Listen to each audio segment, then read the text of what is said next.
Shalom, shalom.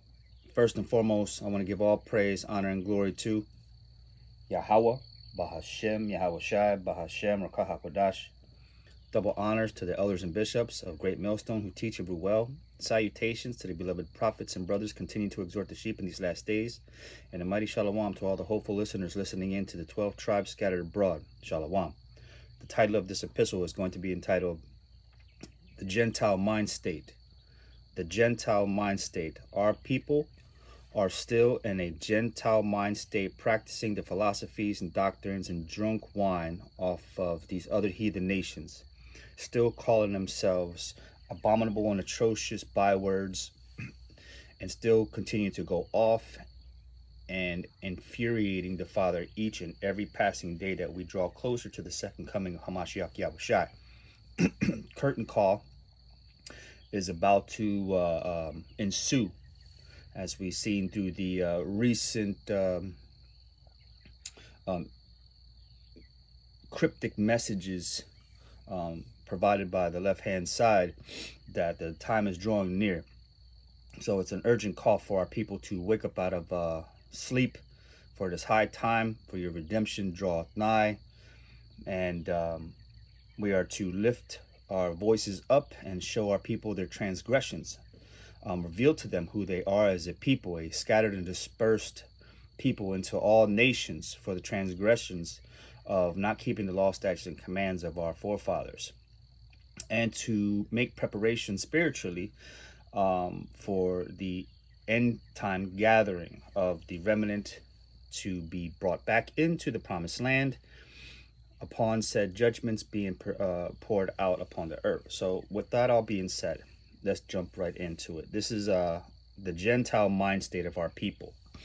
Throughout the scriptures, you'll read certain passages that suggest Gentile judgment and Gentile salvation, which it alludes to being one particular people. This is directed towards one audience. It is not an overcast for all nations, but it is directed to a particular people that has been under the curses for centuries and centuries. But we are coming on a time where salvation will happen. So Deuteronomy chapter 28, and we'll pick some verses out in this section here. This is the chapter that signifies and is a marker for those that fall underneath the curses as an identifier to who they are pertaining to the curses and the blessings. So Deuteronomy chapter 28, and it reads from the top, "And it shall come to pass, if thou shalt hearken diligently unto the voice of Yahweh your power, to observe and to do all his commandments which I command thee this day, that the Most High Yahweh your power will set thee on high above all nations of the earth." So every nation has a nation and race of people that pertain to that land, right? Our people have been given bywords associating them to a land mass, but that is one of the curses, to dispel them from their natural lineage and heritage of who they are. We are not called bywords that were placed upon us by our captors in the land of our captivities, but we are the seed of a Shemitic bloodline that goes back to Abraham, Isaac, and Jacob. We would be the Israelites, the Hebrew Israelites. We are not so-called Argentinians, Peruvians, Mexicans, American, Negro, Black, Hispanic, Puerto Rican. None of these things. These are the names of land masses and or just made up philosophies to put on a heritage of people. But he says he will place us above all nations on the earth. Deuteronomy chapter 28 and verse 2.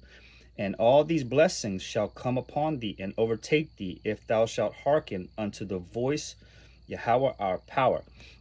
A lot of our people are still in a daze and confused about why we live such miserable lives, and we see others prosper around us and get to live a lot more easier at ease than the majority or most of our people. And it's because we fall underneath of the curses. These are the judgments of our forefathers placed upon us for going off and not hearkening unto his word.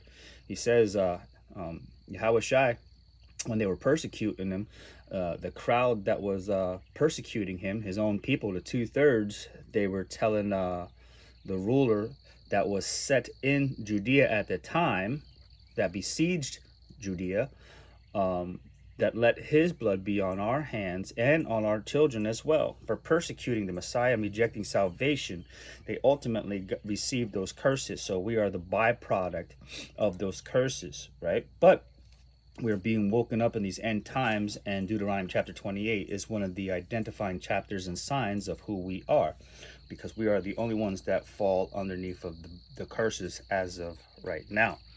We're going to continue in the same chapter in Deuteronomy chapter 28 that talks about the blessings, and you can read throughout the 14 verses of what the blessings are, and we'll pick it up at verse 15. It says, but it shall come to pass, if thou wilt not hearken unto the voice of Yahweh your power, to observe to do all these commandments and his statutes which I command thee this day, that all these curses shall come upon thee and overtake thee. Again, all these other nations, they have their own mini gods, if you will, that they worship, and so on and so forth. And we are commanded to worship and reverence only one high power, Yahweh. And he is the only true power on the entire earth, because without us being in our natural element and land, and keeping righteousness holy and governing over the entire world, all these other nations are dislodged and out of alignment as well, pursuing after false gods. So where I'm going to go with that? One second. I want to pick up another verse in Deuteronomy. Deuteronomy chapter 28 verse 45. He says, moreover, all these curses shall come upon thee, and shall pursue thee and overtake thee, till thou be destroyed, because thou hearkenest not unto the voice of Yahweh your power, to keep his commandments and his statutes which he commanded thee. And they shall be upon thee for a sign and for a wonder, and upon thy seed forever, because thou servest not Yahweh your power with joyfulness and with gladness of heart, for the abundance of all things. Our people, even in the best state, they continue to complain, and they don't reverence the Most High Yahweh, our power, for all the blessings that we still have part in today. But we'll go on to read Deuteronomy chapter 28 and 48. He says, therefore thou shalt serve thine enemies, which Yahweh shall send thee, in hunger and in thirst and in nakedness and in want of all things, and he shall put a yoke of iron upon thy neck till he have destroyed thee. So the title of this epistle is the Gentile mind state. And because of the transgressions of our forefathers and the transgressions that we have partaken in, we have built up false understandings and picked up the philosophies of the Gentile nations that we have been dispersed into. He says, therefore thou shalt serve thine enemies, which Yahweh your power shall send against thee. So because of the transgressions, we have been scattered throughout the four corners of the earth and picked up all kinds of abominable philosophies and taken on the mindset of a Gentile in their land.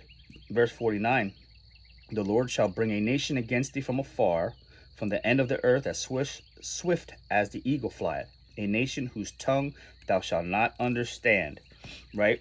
And we're told in Ezekiel chapter 3 verse 5, he says, for thou art not sent to a people of a strange speech and of a hard language, but to the house of Israel. So the mission has always been to go and wake your brethren up, Tell them who they are. Isaiah 58:1. Go blow the trumpet and show my people their transgressions. Wake up the dry bones. Pour this living water upon them so they may erect to come to life the spiritual understanding of who they are, start keeping his ways and separating themselves spiritually and physically from the ways and the customs of the heathens, right? I'm going to pick up maybe one more verse in Deuteronomy chapter 28 and 64. It says, and Yahweh shall scatter thee among all people from one end of the earth even unto the other end. And there thou shalt serve other powers, which neither thou nor thy father have known, even wood and stone. Our people continue to erect Mother Mary and rosary beads and burn 50,000 candles and say all these mantras over them, and they worship all these other deities, and it's going to be a detriment and a severe judgment placed upon them if they continue to do these things, if they stay ignorant and practice those false religions and idolize a different power. He's going to destroy them.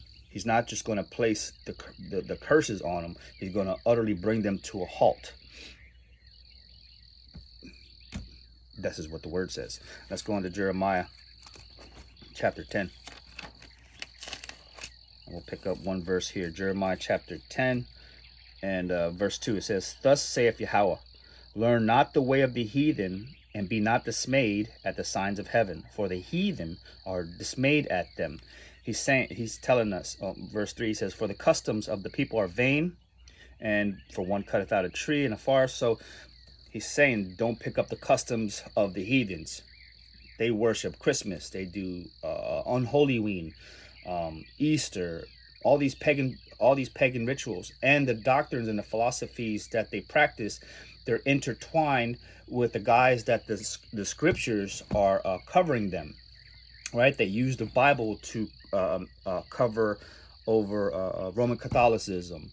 They use the scriptures to cover over Christianity. They even use the doctrine of the Holy Scriptures to make the Quran. These are all byproducts of a man-made religion that started with our Hebrew manuscripts and scrolls and laws and statutes. They took bits and parts of them, made a society off of it, but it's all watered down philosophies and doctrines, and our people are drinking those same doctrines and philosophies. So we're trying to wake them up to come back to their true power, which is Yahweh. We'll go into Deuteronomy chapter 18. Deuteronomy chapter 18, starting at verse 9. Sorry. Still waking up. Deuteronomy chapter 18, verse 9. When thou art come into the land which Yahweh your power giveth thee, thou shalt not learn to do after the abominations of those nations, right? Because they're going to be a snare unto you. If you don't understand who you are, where you're at, where you want to be headed, then you're going to be utterly destroyed and kept in pure darkness unless you receive this message as an extension, an olive extension, to receive salvation. So it says, when thou art come into the land which Yahweh your power giveth thee, thou shalt not learn to do after the abominations of those nations, right? This is not the land of our rest. This is not our inheritance. This land is going to be under judgment and destroyed. So we're trying to tell our people to put down what you're doing and to receive this word and get this understanding, because this is the most important thing that you could be doing right now, is getting this understanding so you have an understanding of what's going on. Deuteronomy chapter 18 and at 10. There shall not be found among you anyone that maketh his son or his daughter to pass through the fire. So when you are in alliance and allegiance with the land of your captors and the philosophies, you are now offering your children up to those same devices. You are making them a sacrifice, passing them through the fire for the nations to destroy them spiritually and mentally, and then ultimately use them at their disposal in whatever things they have going on, such as wars and joining their military. So when you are in alliance and in league with your enemies, the enemies of the Most High Yahweh power, you are now saying, well, I joined allegiance with these people, identify with these people, so they can use my children as well.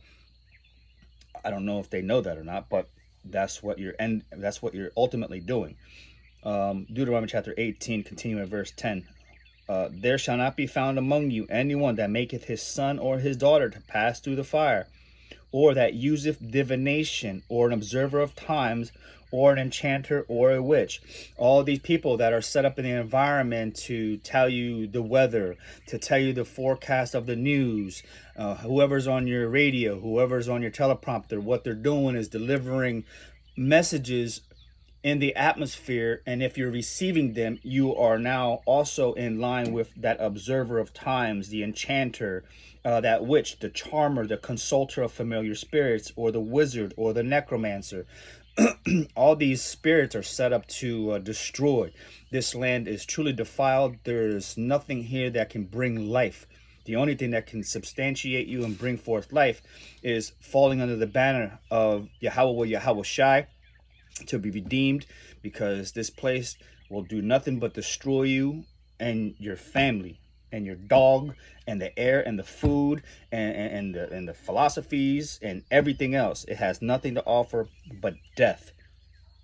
Deuteronomy chapter 18, verse 12. It says, for all that do these are an abomination unto Yahweh our power. And because of these abominations, Yahweh the Most High doth drive them out from before thee. So, learn not to do the ways of the heathens. This is the Gentile mind state. We have to deprogram and come out of those philosophies, come out of the practices, come out entirely, 1,000,000%.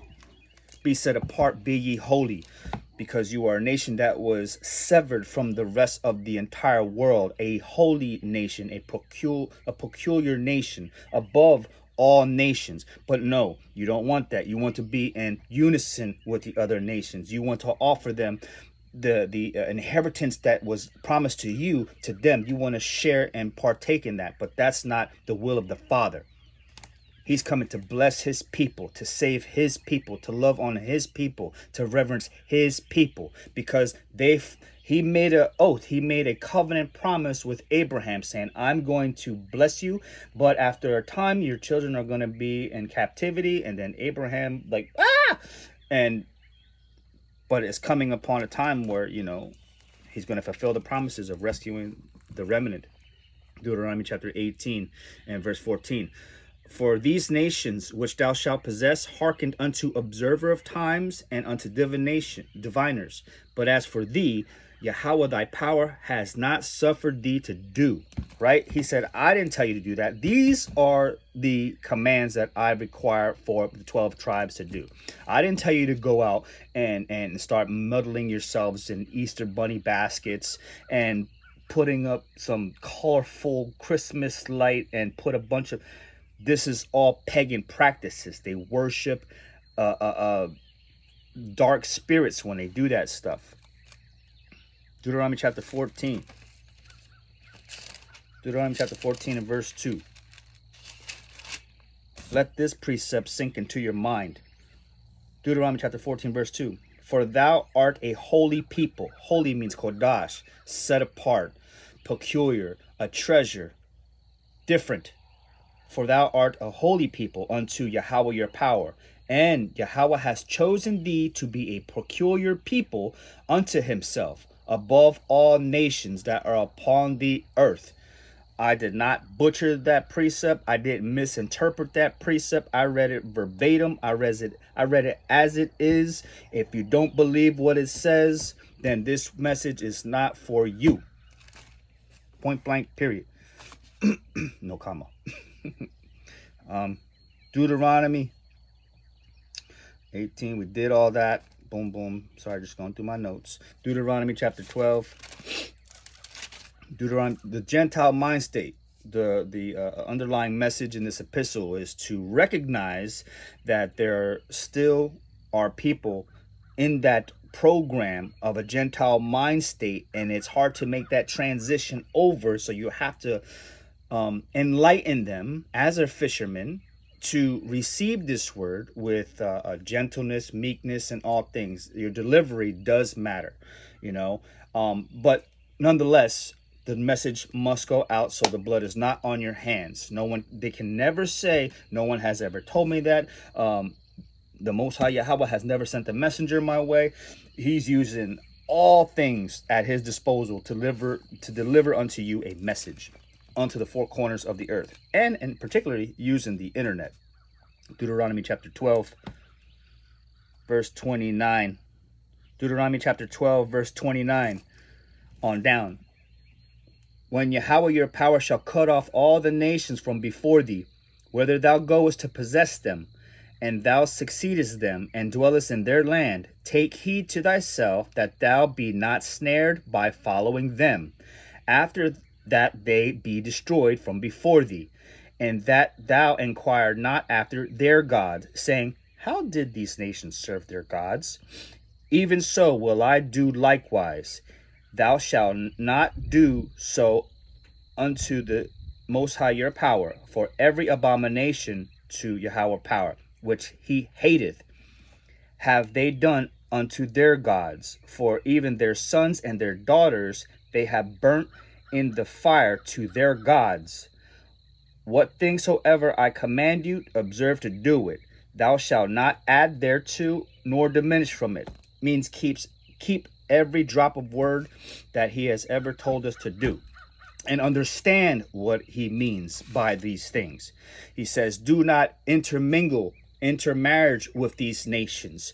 Do not associate yourselves in the philosophies and in company with some of these people. Sometimes the practices that they partake in, they should be very unfamiliar to you, so you are not to adapt the practices, learn of the practices, unless you're trying to guard yourself in a manner where you want to refrain from those practices. In other words, he says, do not take on the customs or the philosophies of the other nations. They intermingle the Talmudic philosophies into the scriptures, Christianity into the fixtures. It's almost like you go into a buffet and you're eating off all these plates. Ultimately, you're going to get sick, really, really, really sick. So this is a pure understanding. It's very simple once you cut and disassociate yourself and want to come back to this as a babe to learn the sincere milk and understanding of it, right? Some people are too hard-headed and stiff-necked and too proud, and they want to stand on the little bit of understanding they have, which is ultimately going to choke out the word to them. Right? So we did that. Let's see real quick. Right? Not mixing your children. Deuteronomy chapter 6 and verse 3. Neither shalt thou make marriages with them. Thy daughter thou shalt not give unto their son, nor his daughter shalt thou take unto thy son. If this sounds like hate to you, that you should just love everybody, again, this may not be for you. But this is going to be for a holy set apart nation that is to be placed above all nations. This is who this is for. So don't take offense to it. Okay? Let's go to Leviticus. Leviticus chapter 18. Coffee.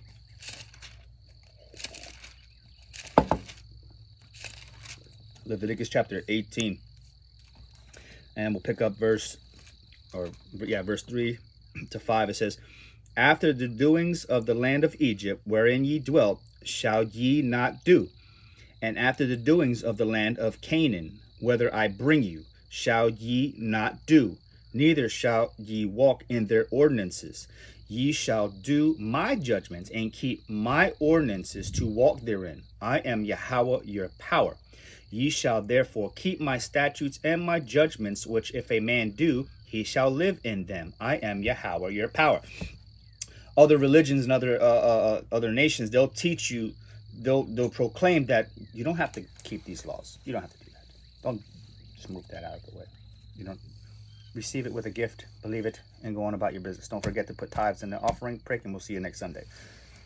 They'll teach you not to keep the ways of Yahweh, your power, to receive that power from on high. They keep you in sin. They keep you drunk with the philosophies that was man-made. Hasatan and his minions. This is what they teach you. They teach you to just yoke yourself with anyone. Love everybody. Well, if you remember what he did in the time of when they had the Tower of Babel, when they were all coming together, he destroyed it. Boom. He destroyed it and dispersed it. This is not his intentions. He has made a lot, but through time and centuries, they have intermingled and mixed. So now he's coming to separate and put everything back in its proper order. And those that refuse to be put back in their proper order is going to be put into that pile of tares to be burnt. I hope that makes sense. 1 Corinthians. This is that Gentile mind state. You need to deprogram from the philosophies of the world to wash your garments and be made clean so you don't smell like the outside. He's going to know. His prophets are going to know. We're set up as gates. You can't enter into the gate. No kind of way. A strong spirit of discernment is on his men. And we could pick it out. It doesn't register. It doesn't sound like his voice. It sounds like something else. An unfamiliar spirit. 1 Corinthians chapter 12. Verse 2. Ye know that ye were Gentiles carried away unto these dumb idols, even as you were led. I'm just going to grab that one verse right there. The children of Israel, when they were dispersed, they were carried away captive unto the other nations. They picked up the philosophies of those nations, and through centuries and centuries of remaining in those captivities, they have put on different characteristics, different customs, and have adapted, assimilated into different heritages. But now he's coming to wake those up, to resurrect them into the fold of one of the 12 tribes, wherever your lineage goes back to. Right? So you know that you were Gentiles carried away unto these dumb idols. Right? This is that Gentile mind state. Let's back that up with Ephesians. Ephesians chapter 2, verse 11 and 12. He says, wherefore remember that ye being in times past Gentiles in the flesh, who are called uncircumcision, by that which is called the circumcision in the flesh made by hands. At that time ye were without Hamashiach, being aliens from the commonwealth of Israel, and strangers from the covenant of promise. Because our forefathers went off and we were dispersed, we were now under the banner of Gentile. But the mission of Hamashiach, Yahushai, and the disciples that he was building up to go and retrieve the lost sheep of the house of Israel, wake them up, tell them who they are, go throughout the dispersed of that region and wake them up. This is all found through the book of Acts. He says that at that time ye were without Hamashiach, being aliens from the commonwealth of Israel, and strangers from the covenant of promise. Israelites, Gentile mindset, are being called strangers, right? And we know that one of the guidelines in keeping the Passover is that a stranger cannot partake of it who is uncircumcised.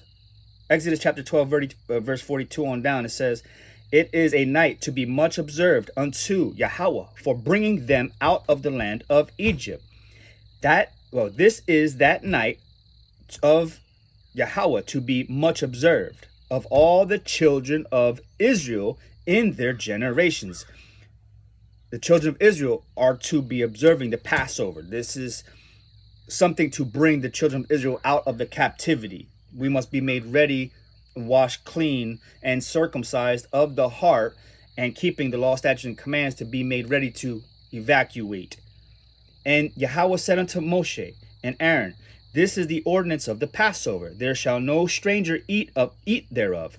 That stranger is your Gentile brother from one of the 12 tribes that is estranged from the commonwealth and the promises of the covenant found in Ephesians chapter 2. I hope that all connects for you. Ephesians chapter 2 and verse 19. Now therefore ye are no more strangers and foreigners, but fellow citizens with the saints and of the household of the Most High Yahweh. Right? So I hope this all comes together for you. This is how you build your understanding precept upon precept to get an understanding. Right? Let's see if we can get any more precepts on what we're talking about. Otherwise, I will close it. Close it up. Let's see. Oh, yeah, there's one in Luke. There's one in Luke. Let me give me 1 second. Luke 15. Luke 15. Found that one this morning. Luke 15. That Gentile mind state must deprogram and put down your understanding of what was ever taught to you, provided by those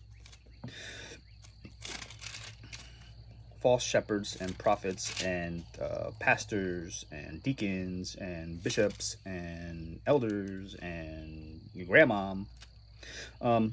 Luke 15. I'll just grab one verse. Luke 15 and 15. He says, this goes into, well, I'll pick it up from 11. Luke 15 and 11. And he said, a certain man had 2 sons, and the younger of them said to his father, Father, give me the portion of goods that falleth to me. And he divided unto them his living. And not many days after, the younger son gathered all together and took his journey into a far country, and there wasted his substance with riotous living. He went and left the promised land and started partying somewhere else, right? The father and 2 sons. This is what it's talking about right now. Verse 14. And when he had spent all, there arose a mighty famine in the land, and he began to be in want. Verse 15, the point.